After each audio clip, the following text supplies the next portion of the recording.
This is Sports Hub on High Impact 102.1 FM.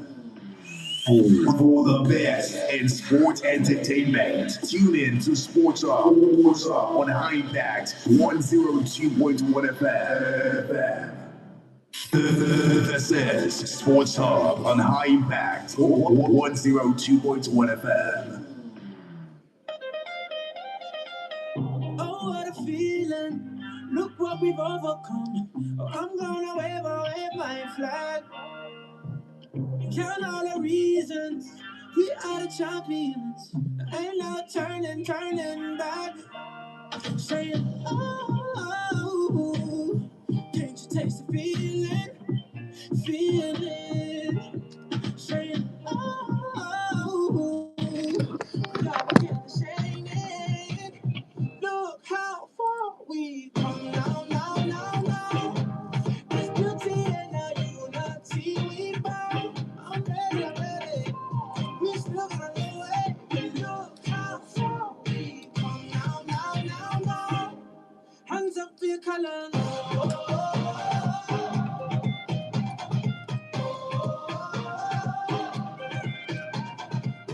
Ready the people. A new day has just begun. And I wear my colors on my back. We created equal. One race and that's human. Can't wait till they all see dance. Say, oh, can't you taste the feeling? Say, oh, we all here singing. Look how far we. Sports Talk Show 9 Radio 102.1 FM.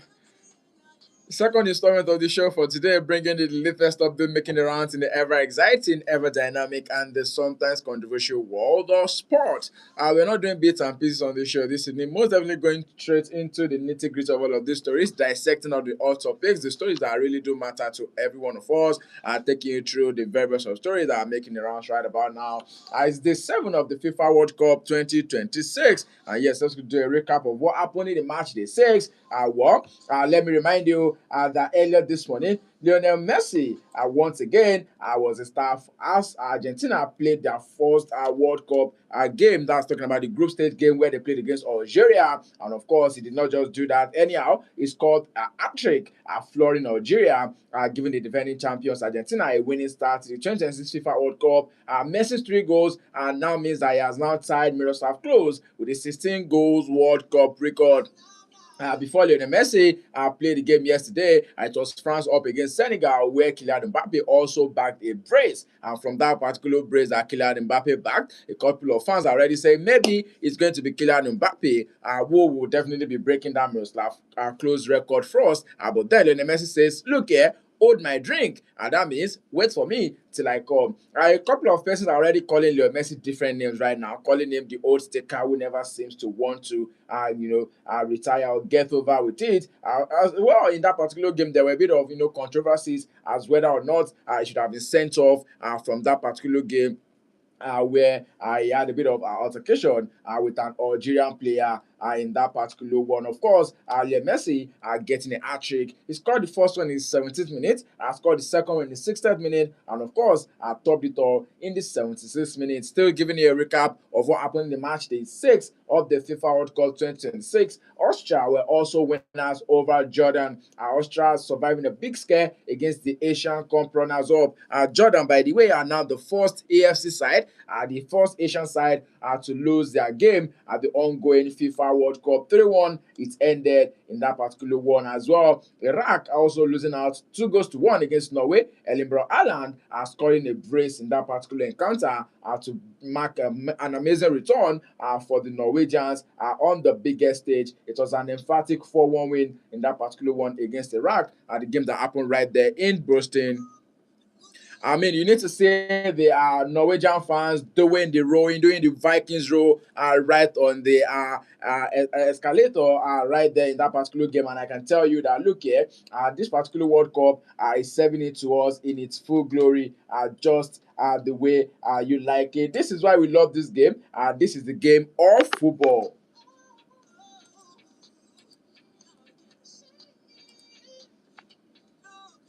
Well, like I rightly mentioned, there was also the game between France and Senegal with Kylian Mbappe scoring a brace in that particular game. Michael Olise getting the award of the player of the match. Needless to say that Senegal were the architect of their own downfall, because you can tell that at the start of the game, they were looking to hold it by the bull, but they did not capitalize on all of the chances that they had in that particular game. I will go straight into some of the matches that I'll be looking forward to see later today. 8 teams from the last 2 group games will be happening tonight.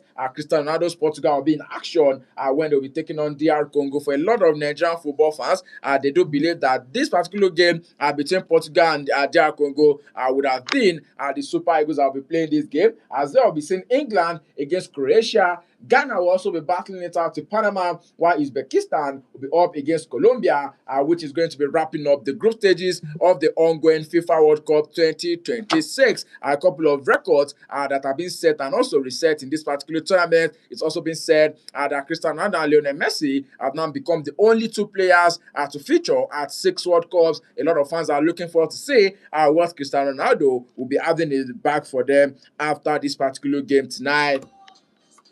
Away from the FIFA World Cup, let me let you know that currently underway at the President Federations Cup, the Nigerian President Federations Cup, the semi-final matches are currently being played. Ikorodu City are definitely into the penalty shootout against Nasarawa United to see who is going to go through between the 2 teams. And don't forget that the other semi-final is going to be played between El Kanemi Warriors and also Wiki Tourist. I'm going to tell you more about the final proceedings of those games before we wrap up the show this evening. Sports Talk Show on Impact Radio 102.1 FM. Many thanks to everyone who is joining us across all social media platforms. We are currently live on our Facebook fan page at Impact Radio 102.1 FM, and we are also live on our YouTube channel at Impact 102.1 FM, as well as at Sportz Tales. Let's take it away from football talks right now. Still plenty to serve to you on the menu this evening, because on the menu I've got stories from the world of football. There are basketball stories to serve to you, tennis stories to serve to you, Formula One stories to serve to you on the menu this evening. You know that's just the way we do it right here on your number one Orion Lifestyle Station. And of course, I'll always tell you that they say charity begins from home. I will start with us coming through from the home front on the show. Most definitely, we'll be wrapping things up with the FIFA World Cup talks at day 7 already. Guys, it's 1 week since the start of the World Cup, and it feels like we've started this World Cup since eternity. Records being broken left, right, and center. What?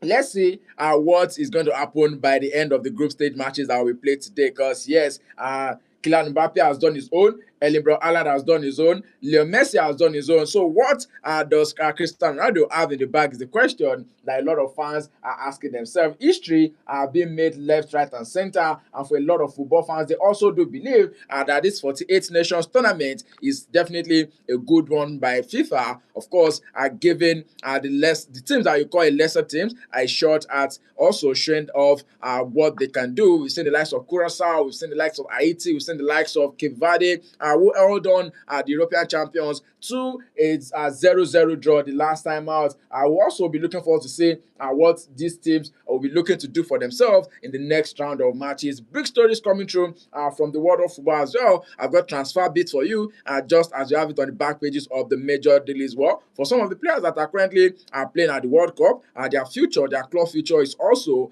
being decided right at the back room. And for some of them, they will not be returning to their previous clubs after this particular World Cup, and also as we starting the new season by August. Welcome aboard this ride this evening. Ayodeji Ajiboye is my name. Absolute honor to be your host on the show. I am practicing. And let's start with us coming through from the world of cricket, where the Nigerian women's cricket team, the female Yellow Greens, have now returned home after an impressive outing at the Kwibuka T20 Women's Tournament in Kigali, Rwanda, where they secured the 3rd place finish. The team concluded the completion on a positive note, delivering strong performances throughout the tournament to claim a place on the podium amongst the participating nations.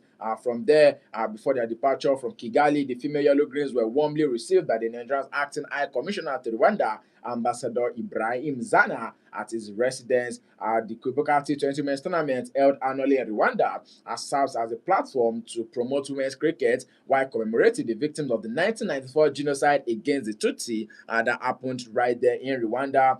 Nigeria's third place finish further highlights the steady progress of women's cricket in the country as the female Yellow Greens continue their preparations for future continental and also global competitions.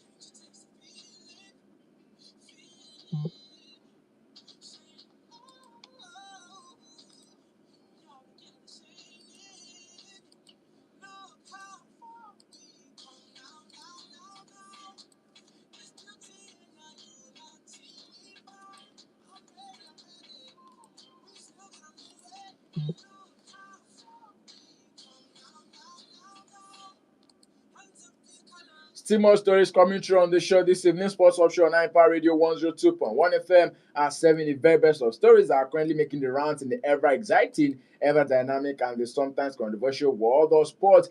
Let's quickly skedaddle straight to Europe, and we start with us coming through from the world of tennis on the show. Even at the combined age of 90, yes, you should know who I'm talking about already. Talking about the Williams sisters, Venus and also Serena. Two of them will now be getting wild cards for the Wimbledon that will be kicking off in a couple of weeks away from now.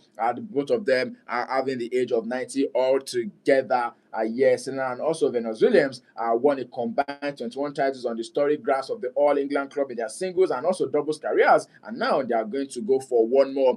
The last time both of them played together at the doubles at the US Open in 2021, that was proud to win. Serena called it a time at that particular time, saying she wants to keep the racket somewhere.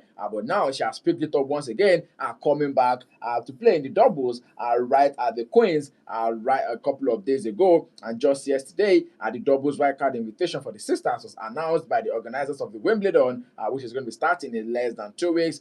The move will now be coming after 44-year-old Serena recently returned to competition after nearly 4 years away from the game of tennis.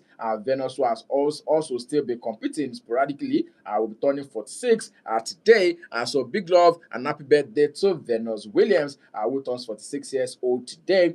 Both sisters have won 14 Grand Slam titles together in their doubles, including 6 right at the Wimbledon. And the first of them was in the year 2000, and the last of them was in the year 2016. Their first 2 doubles titles at Wimbledon was in 2000 and also 2002, when both of them came in as wildcards. Talk about coming back together. 2 of them will be competing in the ladies doubles at the championship 2026. Still more tennis talks on the show. Quickly, let me skydive into the ATP now, where former Wimbledon semi-finalist Lorenzo Musetti has pulled out of the upcoming grass court Grand Slam that's now the Wimbledon as he continues to recover from a left thigh injury.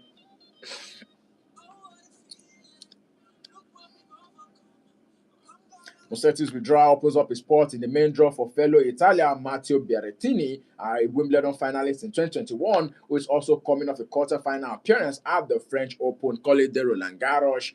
The injury sustained during the Italian Open in May also made Musetti withdraw from the Roland Garros. Musetti reached the semi-finals at the All England Club in 2024, where he lost to Novak Djokovic. Berrettini is currently ranked number 49, but was outside the top 100 when Wimbledon's entry list was established. Wimbledon will be starting just in 2 weeks from now, if I'm not mistaken, June 29th to be precise. That is when the Wimbledon will be serving up right there in England. Talk about the All England Club. Still more talks coming through from the world of tennis on the show. In the Queens earlier today, Arthur Ferry, that's kind of the British number 5, recorded the best result of his career as he beat Adrian Manarino to keep the hopes home alive. The world number 140 reached his first ATP Tour quarterfinals, the 7-6, 6-4 victory over the veteran Frenchman in their game today. The 23-year-old wildcard needed treatment for a nosebleed at the start of the second set, but kept his focus to wrap up victory on Andy Murray Arena. Ferry was ranked 461 when he upset 20th seed Alexei Popyrin on the opening day of last year's Wimbledon, but said his win over Manarino was a much better game. I was the last Briton left in singles after Cameron Norrie also lost to 40th Alejandro Davidovich Vikofina just yesterday evening. Meanwhile, top seed Alex de Minaur of Australia secured his place in the quarterfinals with a straightforward 6-4, 6-1 victory over Canada's Denis Shapovalov. De Minaur will play American world number 32, Brandon Nakashima, in the last 8 of the ongoing ATP Queens Queens round of 16 matches that are currently on the way. A couple of matches currently going on right now. We've seen the likes of Francisco Cerundolo are currently in action. He's playing up against Jensen Brooksby. Cerundolo has already won the first set of that particular game. Yes, the final game for today's action is currently on the way. And yes, Cerundolo has taken the first set in a stunning fashion. He didn't drop a single service game in that particular one. I'd already mentioned that Brandon Nakashima beat Ignacio Buse, which means that he's now going to be into the next round to play against Alex de Minaur. And whoever wins between Francisco Cerundolo and also Jensen Brooksby will be going into the next round. Well, let's just assume that Cerundolo has already moved into the next round where he's going to be playing against Atoferi. Yes, he's now beating Jensen Brooksby 6-12 and also 6-3 in the second set. That's it for now in the world of tennis for this particular day. I think it's day 3 of the men's tournament, and then tomorrow we'll be seeing the completion of the games at day 3 of the HSBC Championship at the Queen's Club right there in England. A couple of other opens are on the way. Some ATP and WTA 500 events are currently happening. I know that there's the Nottingham Open that is currently happening right there, and we've seen a couple of plays today. There's the likes of Talia Gibson and also Kim Wen-zheng who are playing today. Diana Rastrempa and also Tajna Maria are also going to be playing later today. Let's move away from the world of tennis on the show this evening. Plenty of talk, so much to talk about, so much to look into on the Sports Talk Show on 9 Power Radio 102.1 FM. I'll be opening the phone lines so that we can feel each other's sports. That's talking about the FIFA World Cup, of course, the matches that are currently on the way. Right about now, 5 minutes played into the game between Portugal and also DR Congo already, and Portugal are 1 goal up. João Neves has opened the scoring for the Portuguese national team. I'll be bringing you more updates coming through from that particular game right on the show this evening. But in case you missed it, Portugal are currently up against DR Congo. You expect that it's going to happen this way. And yes, that's exactly what you're saying. Still plenty of thoughts coming through from the show this evening, as I'll be bringing you live updates from that particular encounter between the Portuguese team and also the DR Congo side from Africa. That's another African side suffering another defeat in their opening game of this FIFA World Cup. Talk about South Africa losing on their own first game. But then I've also seen Algeria guys lose their game. We've seen the Senegalese side lose their game. Egypt and Morocco are the only African side so far to have been able to garner a couple of points from their matches at the ongoing FIFA World Cup.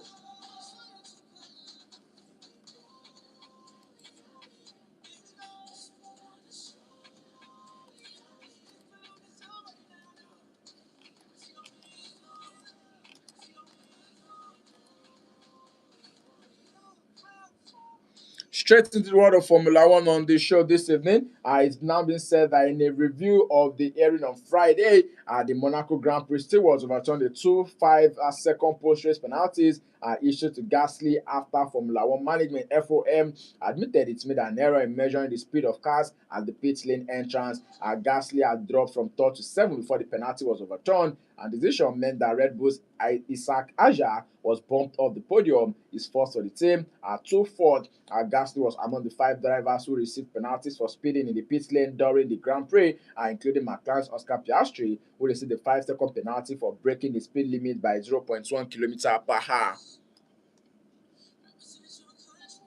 But now Red Bull are saying that they will be joining McLaren in appealing Pierre Gasly's reinstated podium.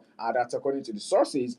Piastri also lost the position when Gasly was reinstated, dropping from 4th to 5th once the Alpine's driver penalty was overturned. And just yesterday, McLaren confirmed it was pressing ahead with the intention to appeal the revised result on the basis that the teams were aware of the discrepancies on the pit lane in that particular race, and also the measurement, and also they adjusted its procedures in order for them to comply. According to a Red Bull spokesperson, I also confirmed that it's following up with the intention to appeal, although it has not put out anything officially. Formula One is saying that it remains on track to achieve its target of becoming net zero by 2030 after reporting a 35% reduction in its carbon footprint compared to what they had in 2018. The Sportz announced earlier today that its total emissions has fallen by 12% compared to 2024, with almost 80,000 tons of carbon dioxide equivalent removed from its operations since the sustainability program began.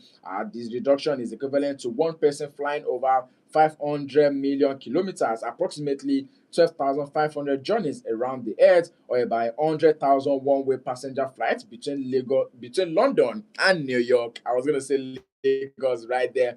Formula One's carbon footprint extends far beyond 11 teams on the grid, encompassing the sports global logistics network, traveling broadcast operation, race event infrastructure, and the movement of thousands of tons of equipment around the world. In case you missed it, let me let you know that Formula One at the point in time, that was in 2018, they came out and said, look, we want to go green. We want to go, we don't anything of carbon emission, which is part of the main reason why, if you take a look at the cars this year, most the cars are definitely half electric powered, and also the other half is definitely emission. So yes, they are looking to reduce what their carbon footprint is going to be, and now they are saying that they've recorded about 35% reduction in that. That's to tell you that it's whatever it is that they are doing is working right for them. Event operations emissions are said to have also fallen by 6%, despite the championship expanding from 21 races in 2018 to a record 24 race calendar across 19 different countries in the year 2025. Now, they are saying that looking ahead, the Formula One plans to further reduce its reliance on air freight by expanding the use of sea freight and also regional logistics hub, which means that they will be having more than half of its broadcasts and also related freight currently transported by air will be removed from air transport completely by the year 2030.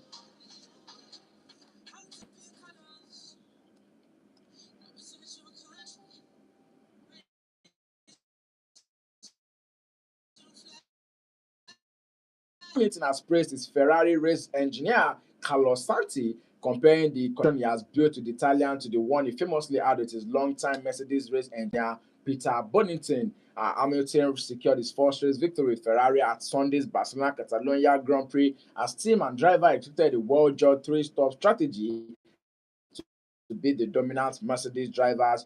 The win follows two consecutive second-place finishes for Hamilton as the seven-time world champion has started to deliver on the promise that surrounded his move to Ferrari at the start of last year, and now is emerging as a title contender. Hamilton has spoken about numerous changes within the team to help him feel more comfortable this year, with Santi's arrival as his race engineer among the more obvious ones to the outside world.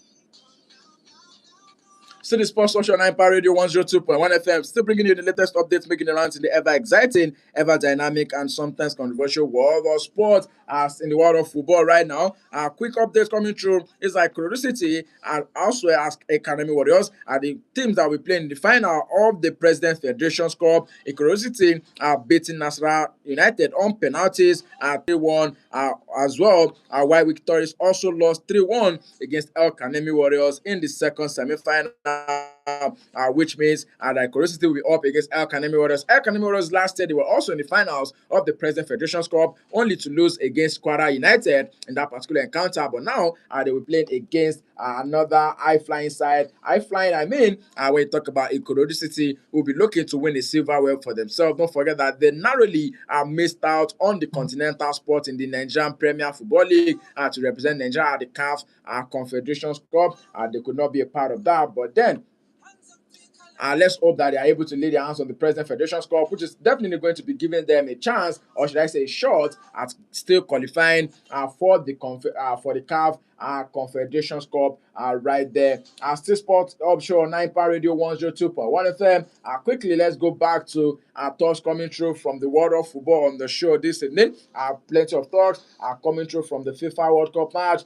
28 minutes played already, and just so you know, they are now on hydration break at the game between Portugal and also Democratic Republic of Congo. 1-0 it is now. Yao Neves are getting on the score sheet for the Portuguese side to give them that particular edge moving forward in this particular encounter. We'll see what happens before the final whistle of this particular game.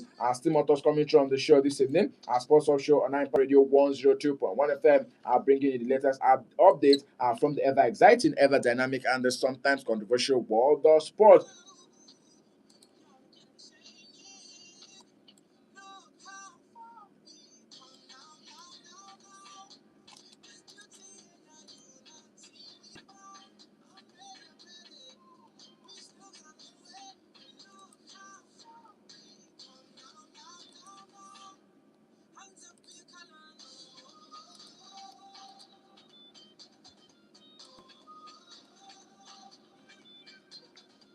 So, guys, let me give you a breakdown of something that will be intriguing to you on the show. Let me give you a list of the World Cup records that Lionel Messi is holding and some of the records that he will be chasing. But before that, the phone line to the studio this evening, 0907 224 501. This is the great way to the studio. You can send me your message on WhatsApp, maybe a regular text message. Let me feel your pulse, especially with the game currently underway between Portugal and also DR Congo.